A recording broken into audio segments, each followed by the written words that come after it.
৫ই আগস্টের পরে একে একে অনেক সংগঠন বাংলাদেশে জন্ম নিয়েছে। পাশাপাশি দীর্ঘদিনের নানান চাওয়া পাওয়া, দাবি আদায়ের একটি মহড়া কন্টিনিউয়াস চালিয়ে যাচ্ছে। কিন্তু এই অন্তর্বর্তীকালীন সরকারের প্রায় দীর্ঘ সময় পেরিয়ে যাওয়ার পরও যেখানে আমরা আশা করেছিলাম যে একটি আহ, নির্বাচন প্রয়োজনীয় সংস্কারের পর এ সরকার জাতিকে উপহার দেবে, কিন্তু এখনো পর্যন্ত সেটির কোনো নিশ্চয়তা এই জাতি পাচ্ছে না। বরং দিন দিন অনিশ্চয়তার ঘোর অন্ধকারে আমরা নিমজ্জিত হচ্ছি।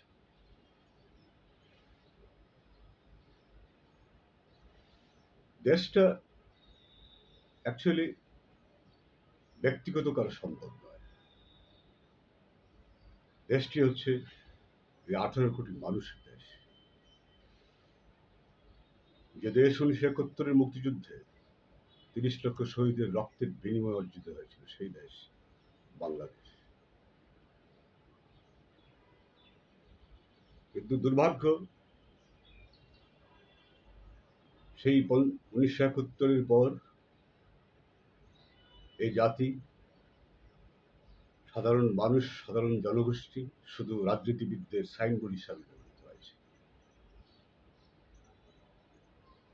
ওদেরকে সাইনবোর্ড বানিয়ে তথাকথিত কিছু ভণ্ড রাজনীতিবিদ নিজেদের আখের গুছিয়ে দেশটাকে আজকে নিলামে পরিণত করেছে।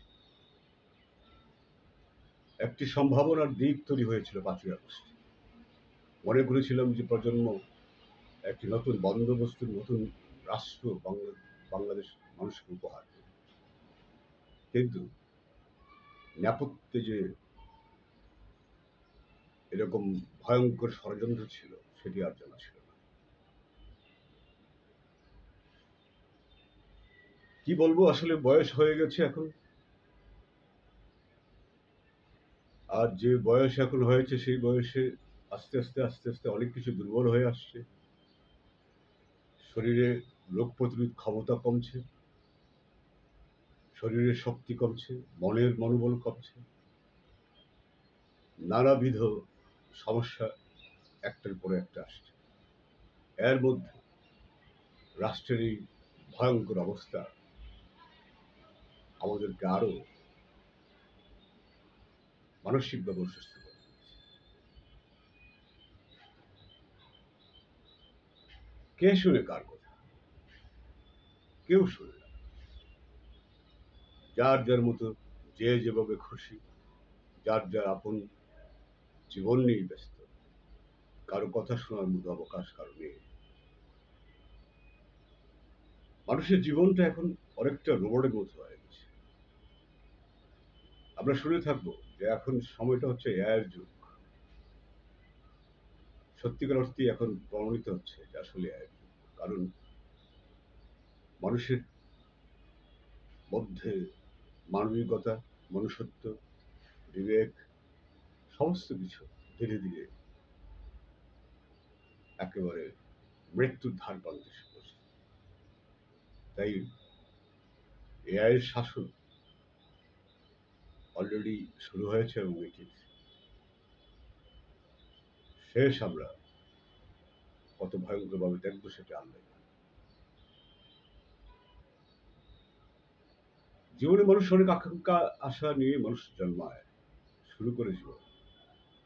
কিন্তু কারো কারো জীবন উদ্দেশ্যহীনভাবে নদীর স্রোতে অথবা সাগরের স্রোতে ভাসছে থাকা করখুঁটোর মতো, একটু আশ্রয়ের জন্য, একটু বেঁচে থাকার জন্য পথ খুঁজে। কারো ভাগ্যে জুটে, কারো ভাগ্যে জুটে। কারণ তকদিরওয়ালা যা লিখে দিয়েছেন তার বাইরে আমাদের কোনো সক্ষমতা নেই যে আমরা আসলে কিছু করব। কাউকে সন্তুষ্ট করার আসলে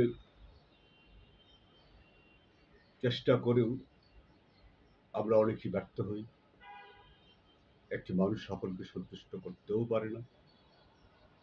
তাই এই বৃথা চেষ্টা আমাদের অব্যাহত আছে, থাকবে ইনশাল্লাহ। কিন্তু দুর্ভাগ্য, বর্তমান যে বাংলাদেশ দেখছি, যেভাবে আছি, পরিবার, পরিজন, নেতৃত্ব একেবারে তৃণমূল থেকে। বিশ্বাস মানুষের প্রতি মানুষের, একে অপরের প্রতি অন্যের সহমর্মিতা, সহনশীলতা, আত্মীয়তার বন্ধন, পরিবারের যৌথ মিলন মেলা, এগুলো একেবারে নিঃশেষ হয়ে গেল। আমার খুব বেশি মনে হচ্ছে না যে এই জাতি কোনোদিন আবার মাথা উঁচু করে দাঁড়িয়ে রিফাইনিং বাংলাদেশ নামে একটি বাংলাদেশ আগামী প্রজন্ম উপহার দেবে। আমার প্রজন্মের পরবর্তী প্রজন্ম তো আছেই, ইভেন যারা আজকে আমার থার্ড জেনারেশন, অর্থাৎ আমার নাতি যারা, তাদের জন্য ভাবছি। ওরা না জানি আর কতটা ভয়ঙ্করতম পরিবেশ এবং পারিপার্শ্বিকতায় ওদের বেড়ে উঠতে হয়, নানান প্রতিকূলতার সম্মুখীন হতে হয়। না জানি ওরা কতটা কষ্ট করে, কতটা সংগ্রাম করে এই দেশে। তাই জীবন চলছে, কিন্তু এই চলার মধ্যে নেই শান্তি, নেই স্বস্তি, নেই আনন্দ, আছে শুধু দীর্ঘ নিঃশ্বাস, কষ্ট, বেদনা আর